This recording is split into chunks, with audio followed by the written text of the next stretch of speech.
Alright mga kapatid, so ito pag-usapan natin yung kumakalat ngayon na balita na hindi tuluyang nawasak ang nuclear facilities ng Iran. Yan ay ulat mga kapatid na lumabas sa classified preliminary report na hindi napinsala ng husto ang nuclear capability ng Iran sa kabila ng pambobomba ng US at Israel mga kapatid. No? Yan ay pinabulaanan ni Trump at sinabi na nga niyang obliterated na, totally destroyed itong nuclear facilities ng Iran. Pero ito, panoorin natin itong balitang ito mula rito sa Net25. Bago natin to simulan, syempre huwag niyong kalimutan mag-subscribe. Click nyo na rin ang notification bell para ma-notify kayo whenever na may mga bago tayong reaction video tulad nito. Alright, so wag na natin patagalin pa. Panoorin na natin to mga tol. Sa kabila ng pahayag ng Israel at US ukol sa tagumpay ng pambobomba nila sa nuclear facilities ng Tehran, lumabas sa classified preliminary intelligence reports na bigong masira ng pambobomba ng Amerikang nuclear capability ng bansa. Ito yung kinagagalit ni Trump kasi parang minamaliit daw nitong mga report na to ang kakayanan, 'di ba, ng kanilang mga bayaning pilot na isagawa yung kanilang misyon. Kasi yung B-2 bombers mga kapatid, di ba yun yung naghulog nung tinatawag nilang bunker buster na bumabaon up to 200 feet mga kapatid. No? So sabi nga ganun sa isang report, no cave in the world is deep enough no to defend itself laban dito sa bunker buster na to ng Amerika. Ang ulat nga mga kapatid, eto hindi lang natin nabigyan ng reaction te. Ang ulat, dapat daw yun ay first time gagamitin sa North Korea. 'Di ba? Kamunti ka na sa Kim Jong-un. Kamunti ka na sa Kim Jong-un, dapat yun daw ay first time gagamitin sa North Korea pero dito na ginamit ngayon sa mga nuclear facilities ng Iran. Pero ang report nga hindi daw tuluyang nawasak.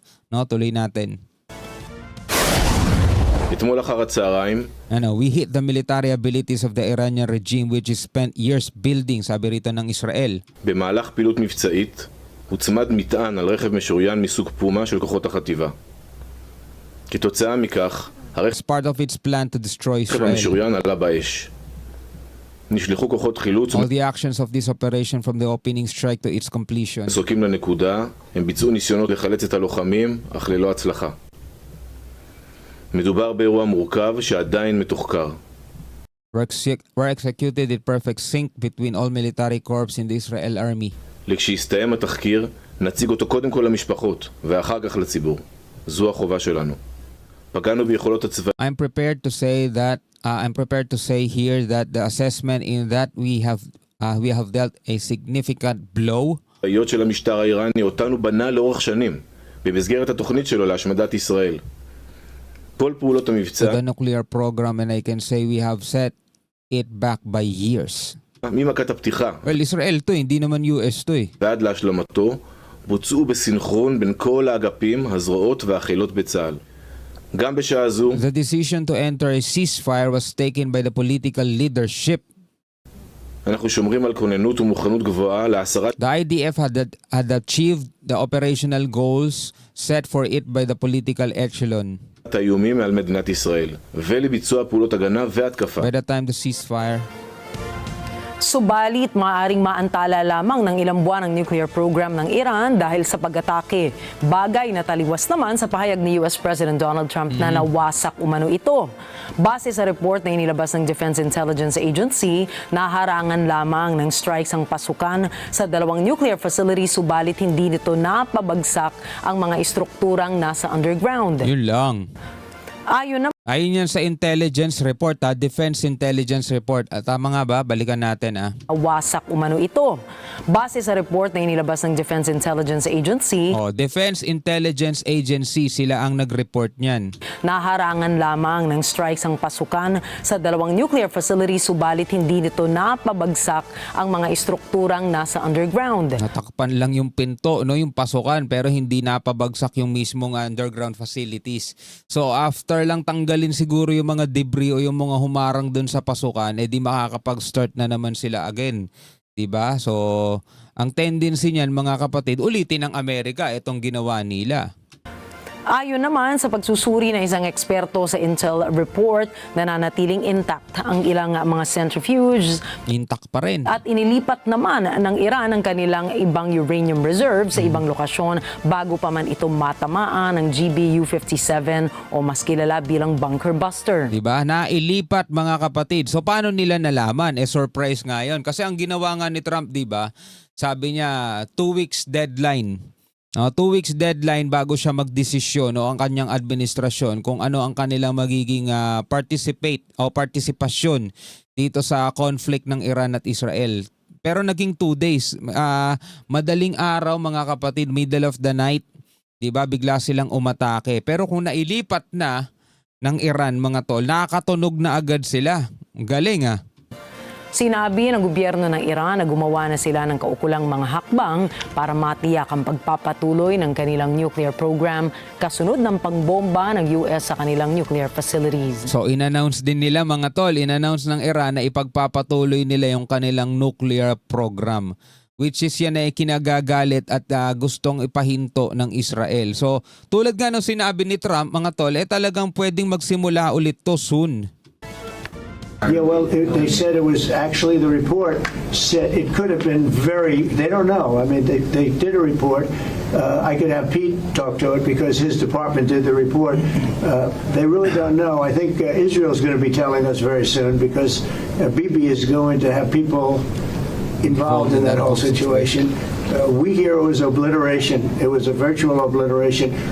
And given the 30,000 pounds of explosives and capability of those munitions, it was devastation underneath Fordo. And the amount of munitions, 6 per location, any assessment that tells you it was something otherwise is speculating with other motives. And we know Okay, so ito ay pinabubulaanan pa rin ni Pete Hegseth at saka ni Trump itong Defense Intelligence Agency report.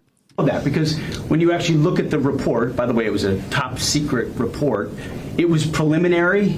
It was Preliminary. low confidence. All right, so this is you make assessments based on what you know. They And don't it said it could be very devastating, very serious. moderate to severe, and we believe far more likely severe and obliterated. So this is a political motive here. So political motive daw 'yon mga kapatid. Kumbaga para maliitin o ipahiya mga kapatid, etong ginawa ng Trump administration mga kapatid. But hindi natin yan masasagot pa. Sabi nga top secret daw etong report na to. Top secret pero nag-leak lang yung report na yan. At yun nga ang laman mga kapatid. Pero hindi lang ito mga kapatid Hindi lang itong report na to ang nagpamula sa muka ng Amerika dahil nga dito sa sinabi rito sa report. Pati daw muka ni Prime Minister Netanyahu na mula rin. Alam nyo kung bakit? Kasi ayon sa isang report, eto panoorin natin. Ito mga kapatid, ayon sa isang report mula rito sa Hindus Times, Netanyahu embarrassed again. Sabing ganon, pahiya daw si Netanyahu. Bakit? Kasi yung general na sinabi nilang na nailigpit nila sa isang strike ay buhay pa. Appears in Iran victory rally. Ayan, nagsagawa ng victory rally ang Iran mga kapatid dahil nga kine-claim nila, 'di ba, sila ang nanalo dito sa labanan. At dito nga nagpakita ang isang general na nai-report na mga kapatid ng Israel na napatay daw nila sa isang airstrike, no? Sino tong general na to? Alamin natin mga kapatid mula rito sa Hindus Times, no? Ayan. Huge embarrassment for Israel. Dead Iranian general seen in public. Tulad ng isang report, di ba? Sabi, wasak na daw yung uranium facilities o yung nuclear facilities ng Iran. Pero ayon sa report, hindi daw ganun nasira. So, iwan na natin yon. Ito naman, ayon sa report, na iligpit nila itong general pero biglang lumabas, nagpakita sa publiko. Ibig sabihin, hindi rin totoo. O nagkamali sila doon sa report nila. Dead Iranian general seen in public. So ito yon, yung nakasombrero, yung may bilog. Ayan. Sino to? Ayan. Days after Ismail Awani was declared dead by Western media. Diba? Sabing gano'n, ay napatay siya sa isang airstrike.